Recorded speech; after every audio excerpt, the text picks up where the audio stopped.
이번 주도 눈이 참 많이 내렸습니다. 제가 지난 화요일에 포항에 답사갈 일이 있다고 얘기 드렸는데 눈이 너무 많이 와서 가지를 못했습니다. 둔포에는 하루 종일 사실 쌓일 정도로 눈이 오지 않았거든요. 쌓인 것도 사실 없는데 아산의 목사님 같이 이제 출발하려고 했지만 눈이 너무나 많이 쏟아졌고 고속도로 진입조차도 할 수 없는 그런 상황이어서 다녀오지 못했습니다. 하지만 목요일 또 금요일에는 또 우리 둔포 지역에도 눈이 참 많이 내린 것 같습니다.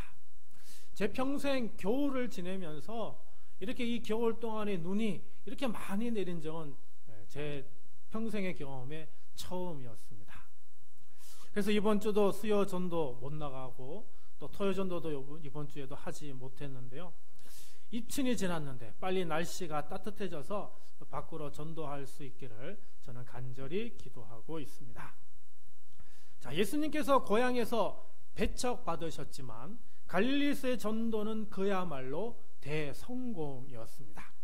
안식일에 회당에서 가르치실 때 예수님의 말씀에 놀랐고 그 말씀의 권위에 또다시 놀랐으며 또 예수님의 기적에 다시 한번 놀라는 그런 일들이 많았습니다. 이처럼 예수님은 갈릴리 여러 회당에서 전도하셨고 말씀을 선포하셨으며 그리고 수많은 기적을 일으키셨습니다. 예수님의 이 사역에 수많은 사람이 몰려오게 되지요. 1절입니다. 무리가 몰려와서 하나님의 말씀을 들을새 예수는 게네사렛 호숫가에 서서. 자, 오늘 또 많은 사람이 몰려왔습니다.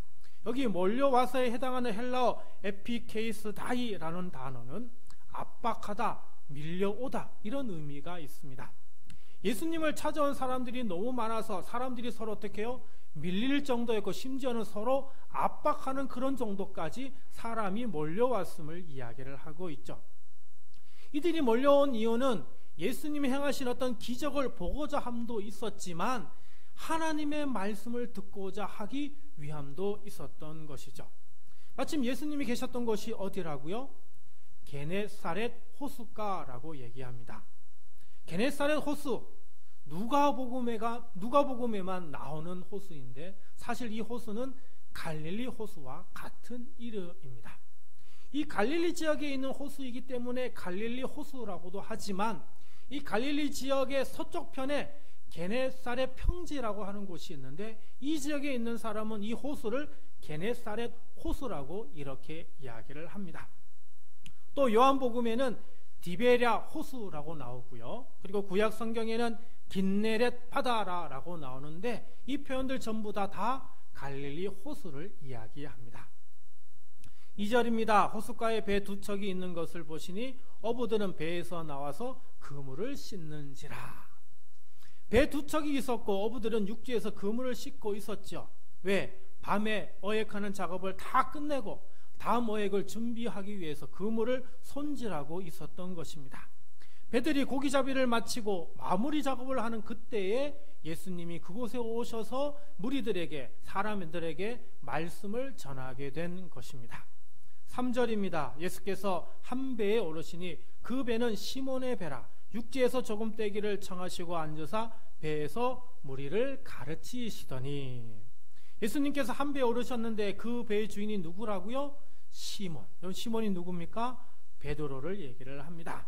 베드로에게 배를 육지에서 조금 떼기를 청했고 베드로는 예수님의 말씀에 순종했고요. 그리고 예수님은 배에 앉으셔서 무리를 가르치셨습니다.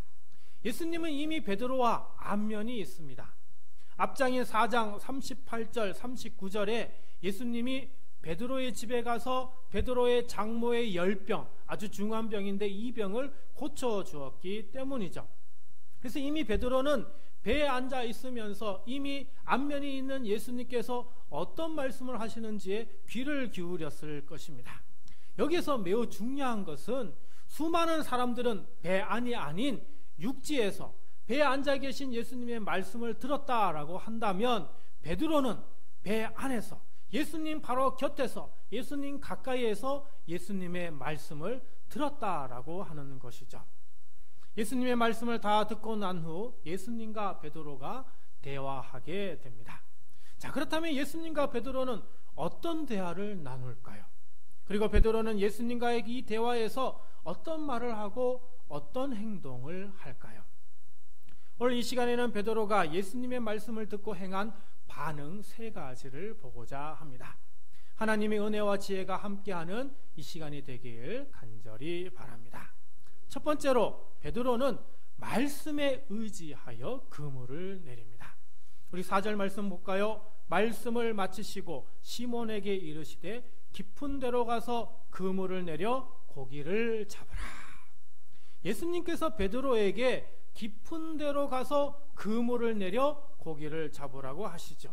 아니, 이미 밤새 작업을 하고 그리고 그물까지 다 손질을 해놓았는데 또다시 고기 잡으러 가라니 예수님의 이 말씀이 도저히 이해할 수 없는 말씀입니다. 근데 베드로가 어떻게 반응할까요? 5절입니다.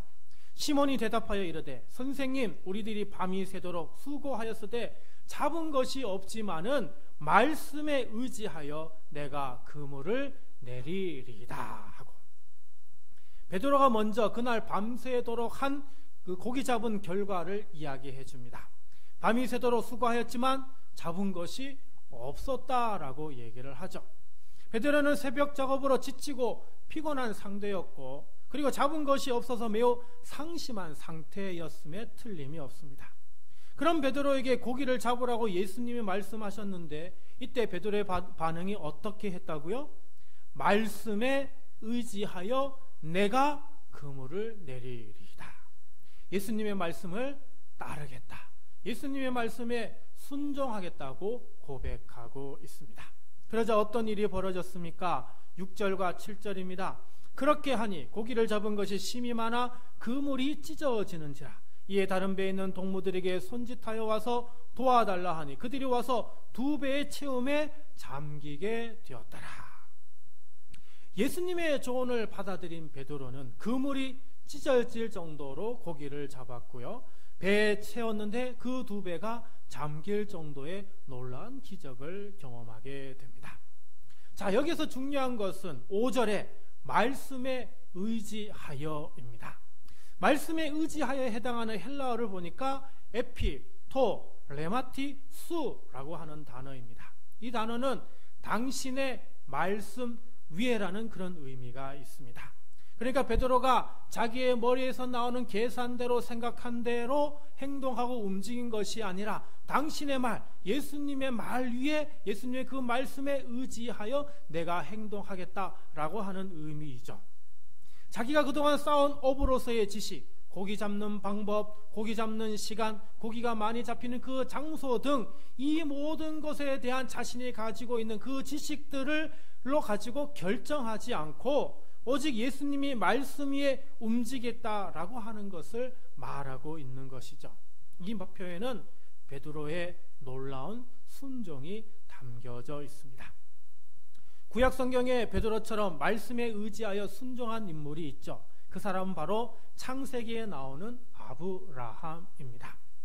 아브라함은 처음에 갈대아 우르라는 지역에 거주하고 있었는데요, 지금의 이라크 남부 지역이고 바그다드 남동쪽에 있다고 합니다. 사도행전 7장 2절로 4절입니다. 스데반이 이르되 여러분 부형들이여 들으소서. 우리 조상 아브라함이 하란에 있기 전 메소포타미아에 있을 때 영광의 하나님이 그에게 보여 이르시되 내 고향과 친척을 떠나 내가 내게 보일 땅으로 가라 하시니 아브라함이 갈대아 사람의 땅을 떠나 하란에 거하다가 그의 아버지가 죽음에 하나님이 그를 거기서 너희 지금 사는 이 땅으로 옮기셨느니라. 자, 메소포타미아 지역, 이게 이제 갈대아 우르를 이야기를 하는데요, 지금도 이 지역에 가게 되면은 아브라함에 관한 이야기 전설들이 참 많이 있다고 합니다. 예전에 그 세계에서 어떤 그 다큐를 봤을 때 그 아브라함에 관한 여러 가지 이야기를 듣고 깜짝 놀라게 되었는데, 이 말은 무슨 의미이냐? 아브라함 이미 이 갈대아 우르라는 지역에서 상당한 위치에 있었고 상당한 영향권을 가지고 있는 그런 사람이었음을 얘기를 해주고 있는 것이죠. 아브라함이 살던 시대, 우리나라 당군이 다스리던 그런 시절인데 이 시기에 이주하던 일이 실패하거나 이 시기에 이주하는 것은 자기가 하던 모든 일이 실패하거나 전쟁에서 패하거나 할 수 있는 일이 없어서 어쩔 수 없이 이주하는 경우를 제외하고는 고향을 떠나지 않는 그런 시대였습니다. 게다가 아브라함이 이동한 거리를 보면 우르에서 하란까지는 거의 1000km가 된다고 합니다. 그리고 하란에서 다시 가나안까지는 한 850km가 된다고 합니다. 그리고 가나안 땅에 간다고 한들 가나안 땅엔 이미 살고 있는 사람들이 있단 말이죠. 그럼 여기에서 이 사람들과 대립하고 다시 안정을 하고 정착하고 세력을 형성한다는 것, 그것은 정말 쉽지 않은 것이죠. 그것도 아브라함의 나이가 75세였기 때문입니다. 하지만 그런데도 아브라함은 하나님의 말씀을 듣고 하나님의 말씀에 의지하여 이동하게 됩니다. 하나님을 전적으로 믿고 신뢰하지 않고는 도저히 행동할 수 없는 아브라함의 믿음인 것이죠. 예수님께서 베드로에게 깊은 데로 가서 그물을 내려 고기를 잡으라라고 말씀하셨죠. 여기서 깊은 데라고 하는 단어는 헬라어 바도스라고 하는 단어인데 단순히 물리적으로 깊은 것을 의미하는 것이 아니라 믿음의 깊은 순종을 의미하는 것입니다. 베드로는 예수님의 말씀에 이런 깊은 순종을 하였고 아브라함도 마찬가지로 하나님의 말씀에 깊은 순종을 하였던 것입니다. 여러분, 우리는 어떻습니까? 하나님의 말씀 앞에 나의 모든 것을 내려놓으시고 있으십니까? 고귀한 주의 말씀 앞에 나의 모든 경험과 지식, 나의 가치관을 배설물로 여기고 있으십니까? 오늘날 많은 기독교인이 그리스도인이라면서 자신의 경험과 지식에 의존하여 신앙생활하고 있습니다. 하나님의 말씀보다 나의 편협한 경험과 지식이 앞서면서 우리는 결코 예수님을 온전히 믿고 섬기고 있다고 감히 말할 수가 없는 것이죠. 베드로가 예수님을 따라가기 전 자신의 모든 것을 말씀 앞에 내려놓았다는 이 사실을 우리는 기억해야 합니다. 사랑하는 성도 여러분, 우리의 모든 경험과 우리의 지식, 우리의 가치관을 모두 내려놓으시고 정말 말씀에 의지하여 깊은 순종으로 예수님을 믿고 섬기며 살아갈 수 있는 저와 우리 모두가 되기를 간절히 바랍니다. 두 번째로 베드로는 나는 죄인이라 고백합니다. 8절입니다. 시몬 베드로가 이를 보고 예수의 무릎 아래에 엎드려 이르되 주여 나를 떠나소서 나는 죄인이로소이다 하니.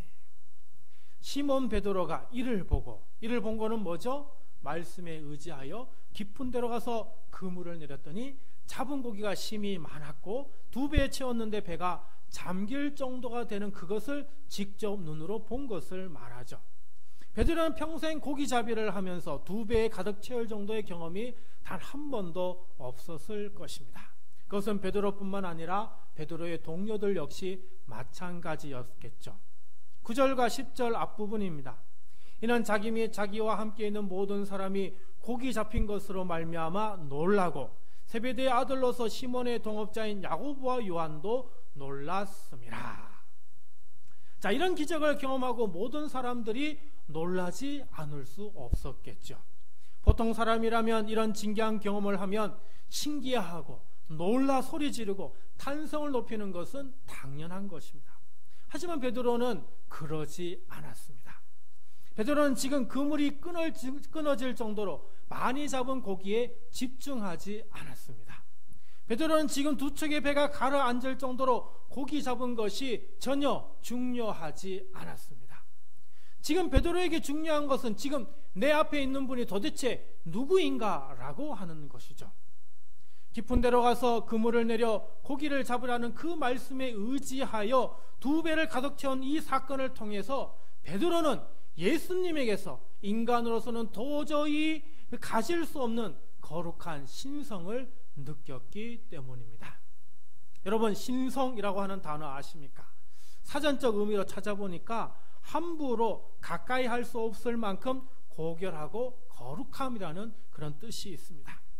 베드로는 함부로 가까이 할 수 없을 만큼 고결하고 거룩한 이런 신성을 드러내시는 예수님 앞에 감히 자신이 서 있을 수 없다는 존재를 깨달았던 것이죠. 왜? 자신은 보잘것없는 사람, 천하디천한 어부, 배움이 없는 무지한 사람이었기 때문입니다. 또 자신은 이스라엘 사람이지만 하나님을 열심히 믿는 사람은 아니었기 때문이죠. 하나님을 믿지만 하나님의 뜻대로 살지 않는 죄인임을 분명히 알고 있었기 때문입니다. 그래서 베드로는 이렇게 고백하지요. 주여, 나를 떠나소서. 나는 죄인이로소이다. 죄인에 해당하는 헬라어 하마르톨로스라고 하는 단어는 하나님과 완전히 단절되었다라는 그런 의미가 담겨져 있습니다. 하나님과 단절된 죄인인 자신이 감히 신성을 가지신 예수님 앞에 서 있을 수 없다라고 하는 것이죠. 죄가 있는 자신이 감히 하나님 앞에 설 수 없음을 인정하고 지금 베드로는 예수님 앞에 엎드려 있는 것입니다. 그리고는 뭐라고요? 나를 떠나시기를 요청하고 있는 겁니다.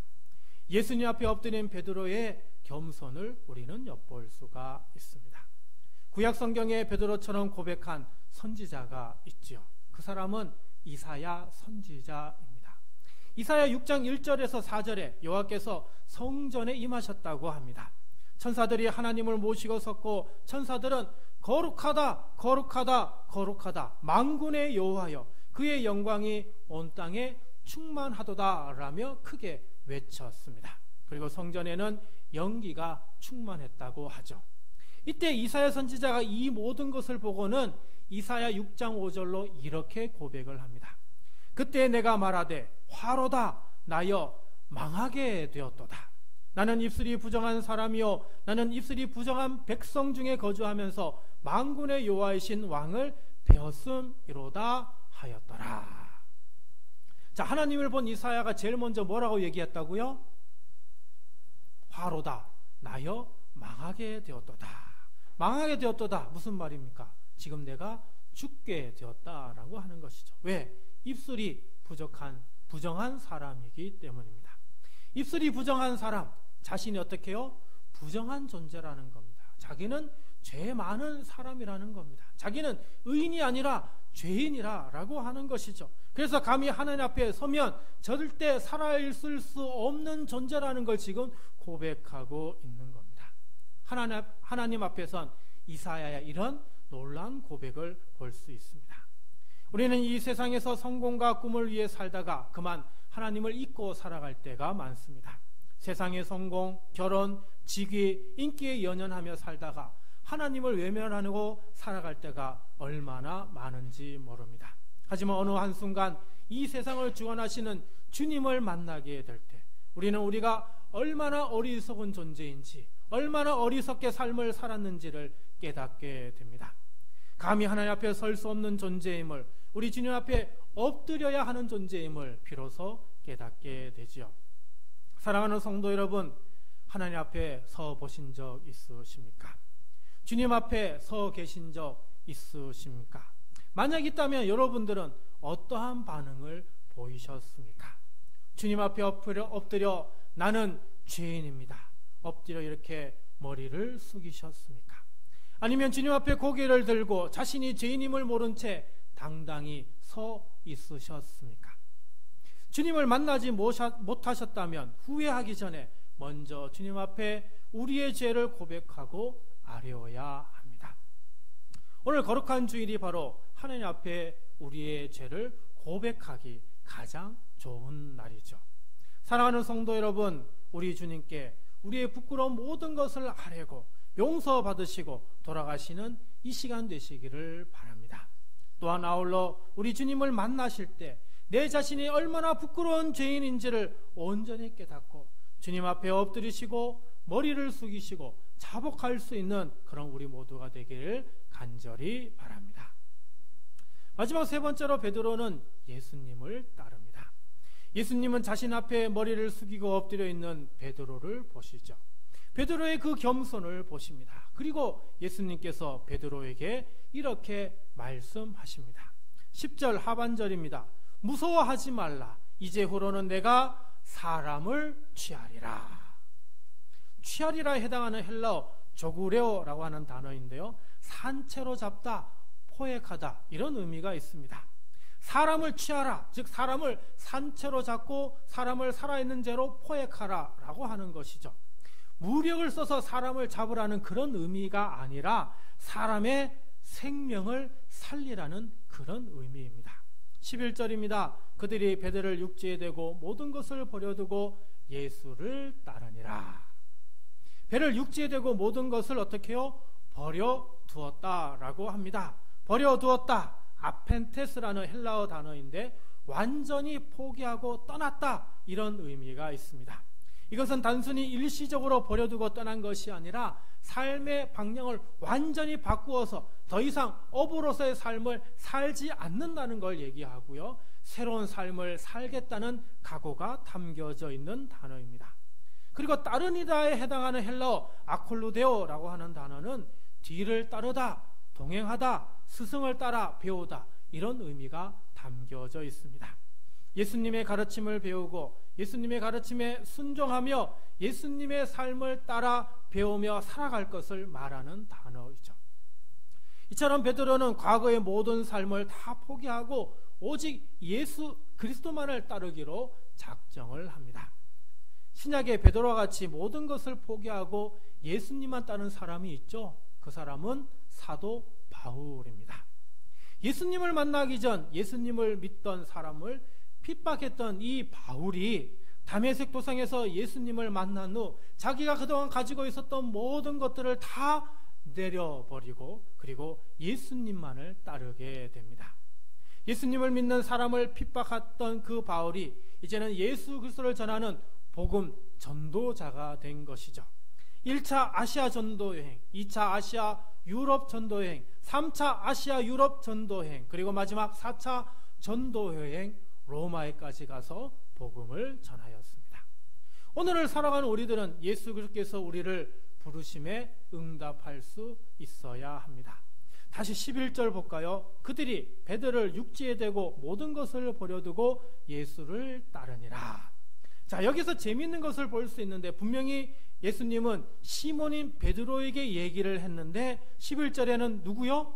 그들이 베드로를 육지에 대고 모든 것을 버려두고 예수를 따랐다라고 합니다. 그들 누굽니까? 한 사람은 시몬, 시몬의 형제 안드레, 그리고 시몬과 함께한 동력자 요한과 야고보 모두가 어떻게 해요? 모든 것을 버려두고 예수님을 따랐다라고 하는 것입니다.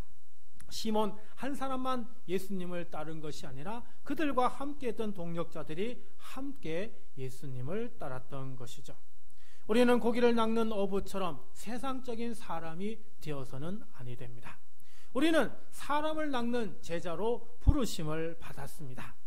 시몬이 이 부르심에 응답한 것처럼, 시몬의 그 부르심에 그들 모두가 응답한 것처럼 오늘 우리 모두는 주님의 부르심에 응답해야 합니다. 사랑하는 성도 여러분, 주님의 부르심에 어떻게 응답하시렵니까? 주님, 저를 주의 제자로 불러주심에 감사드립니다. 주님의 제자로 삶을 살겠습니다. 이렇게 고백하실 수 있으시겠습니까? 사랑하는 성도 여러분, 주님의 제자가 되어 세상에서 방황하는 이들을 주께로 인도하는 주의 어부의 삶을 살아가시기를 저와 우리 모두가 되기를 주님의 이름으로 간절히 축원드립니다.